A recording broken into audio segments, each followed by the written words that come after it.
ہونا چاہیے کہ ہم جلد بازی میں کوئی فیصلہ کر لیں اور اس کے بعد دوبارہ ہمیں اپنا فیصلہ جو ہے وہ ریویو کرنا پڑے. تو اس لیے آج کی میٹنگ میں سب سے پہلے ہم نے جناب ڈاکٹر فیصل سلطان صاحب جو میرے ساتھ بیٹھے ہیں اور منسٹری آف ہیلتھ کی اوپینین لی, سارے صوبوں کی رائے لی, جو گلگت بلتستان اور AJK کے نمائندے تھے ان کی رائے لی اور بڑی سیر حاصل اس پہ بحث کی اور اس کے بعد چند ایک فیصلے کیے ہیں. پر سب سے پہلے میں صحت کی جو سچویشن ہے اس کے بارے میں ڈاکٹر فیصل سلطان صاحب سے ریکویسٹ کروں گا کہ آپ کچھ فرمائیں. جی شکریہ شفقت صاحب. السلام علیکم.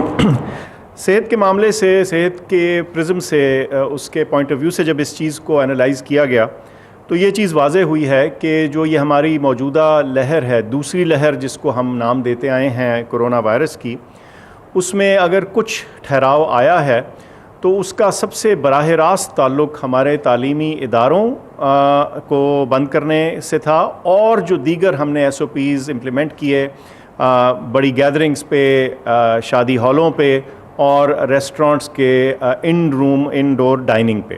ان تمام چیزوں کا ایک جسے کہتے ہیں اکٹھا اثر آیا, لیکن سب سے واضح اثر جو تھا وہ تعلیمی اداروں کا بند کرنے کا تھا. اب یہ تعلیمی ادارے ایسی چیزیں جو ہمارے ملک کے فیوچر کی, ہمارے مستقبل کے لیے بہت اہم ایک حصہ ہے اور اس کو بند کرنا ہم نے بادل ناخواستہ ہی کیا تھا.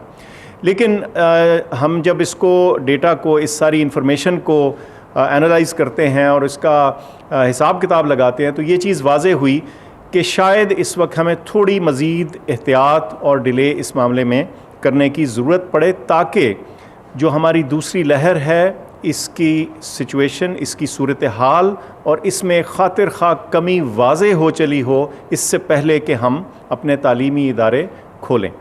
اس کی تفصیل شفقت صاحب بتائیں گے, لیکن جو اس کے پیچھے منطق اور بیک گراؤنڈ تھی وہ یہ تھی جیسے میں نے آپ کے سامنے کیا.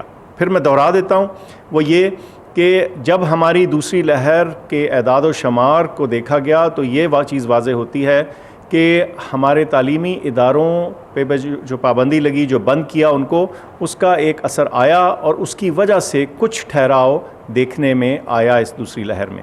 لیکن ابھی یہ چیز جاری ہے اور اس لیے ہم سمجھتے تھے کہ اس میں ایک تھوڑا سا توقف کا, تھوڑا پاز کی ضرورت تھی یہ دیکھنے کے لیے اس سے پہلے کہ ہم اپنے تعلیمی ادارے کھولیں. یہ ریکمنڈیشن, یہ تجاویز شفقت صاحب کی چیئر میں کی صدارت میں سامنے رکھی گئی کمیٹی میں, اور جو فیصلے ہوئے وہ شفقت صاحب بتائیں گے. شکریہ ڈاکٹر فیصل. جیسے کہ میں نے ہمیشہ کہا ہے کہ ہماری حکومت کے مد نظر اولین چیز جو یہ ہے کہ بچوں کی صحت کا ہم نے خیال کرنا ہے اور ہم نے بچوں کی صحت کے ساتھ کوئی رسک نہیں لینا. تو بڑی تفصیلاً ڈسکشن کے بعد, بحث کے بعد یہ جو فیصلے ہوئے ہیں وہ میں آپ کے سامنے پیش کرتا ہوں کہ 18 تاریخ کو, 18 جنوری کو 9, 10, 11, 12 وہ کلاسیں جن کا امتحان ہونا ہے وہ شروع ہو جائیں گی. یعنی کہ 9, 10, 11, 12 کے جو طالب علم ہیں وہ 18 تاریخ سے اپنے سکولز میں اور کالجز میں جائیں گے اور ان کی پڑھائی جو ہے وہ شروع ہو جائے گی. اس کے بعد 25 جنوری سے پرائمری سے لے کے 8ویں تک جو باقی بچے ہیں, وہ باقی طالب علم جو ہیں وہ 25 تاریخ کو اسکول آنا شروع کر دیں گے.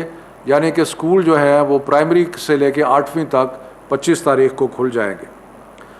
اس کے بعد 1 فروری کو جتنے بھی ہائر ایجوکیشن کے ادارے ہیں, یونیورسٹیز ہیں, باقی ہیں, وہ کالجز ہیں, وہ سارے جو ہیں وہ 1 فروری کو کھول دیے جائیں گے. سو ان ادر ورڈز 3 فیزز ہیں اور بدتریج 3 فیزز میں یہ ہوگا. پھر سے میں ریپیٹ کرتا ہوں, 18 جنوری کو 9, 10, 11, 12 کلاسز جو ہے وہ شروع ہو جائیں گی اور یہ وہ بچے ہیں جن کا آگے امتحان بھی ہونا ہے اور اس لیے ان کی تیاری جو ہے وہ بہت ضروری ہے. اس کے بعد 25 جنوری کو کلاس 1 سے کلاس 8 اور اس کے بعد 1 فروری سے ساری یونیورسٹیز اور ہائر ایجوکیشن انسٹیٹیوشنز جو ہیں وہ کھل جائیں گے. اس دوران میں یہ بھی عرض کر لوں کہ جو 10 تک ہم نے ونٹر ویکیشنز دی تھیں، اس کے بعد جو اساتذہ اور جو ایڈمنسٹریٹو سٹاف ہے وہ 11 جنوری سے اس کو اجازت ہوگی کہ وہ اپنے اسکولوں، کالجوں، یونیورسٹیز میں آئیں اور کہیں پہ آن لائن لرننگ کی اگر جہاں پہ ضرورت ہے، یعنی یونیورسٹیز نے پہلی کو کھلنا ہے لیکن 11 سے آن لائن لرننگ جو ہے وہ شروع ہو سکتی ہے، ہوم بیسڈ لرننگ جو ہے وہ شروع ہو سکتی ہے. دوسرا جو ہم نے فیصلہ کیا وہ یہ کہ جو بھی بورڈ کے امتحانات مارچ یا ارلی اپریل میں ہونے تھے ان کو ملتوی کیا جا رہا ہے اور بورڈ کے امتحانات اب مئی اور جون میں ہوں گے، اس لیے کہ بچوں نے جو ابھی تک اپنا کورس ورک مکمل نہیں کیا وہ اس پیریڈ میں اپنا کورس ورک مکمل کر سکیں. میں ایک آخری چیز یہ بھی عرض کرتا چلوں کہ تقریباً 14 یا 15 تاریخ کو ہم ایک دوبارہ ہیلتھ سچویشن کا ریویو کریں گے تاکہ ہم انشور کر سکیں کہ جو بیماری کا ٹریجیکٹری ہے وہ انڈر کنٹرول ہے اور اس کے مطابق اور ہم جو دیکھ رہے ہیں ٹرینڈ اس کے مطابق چل رہا ہے.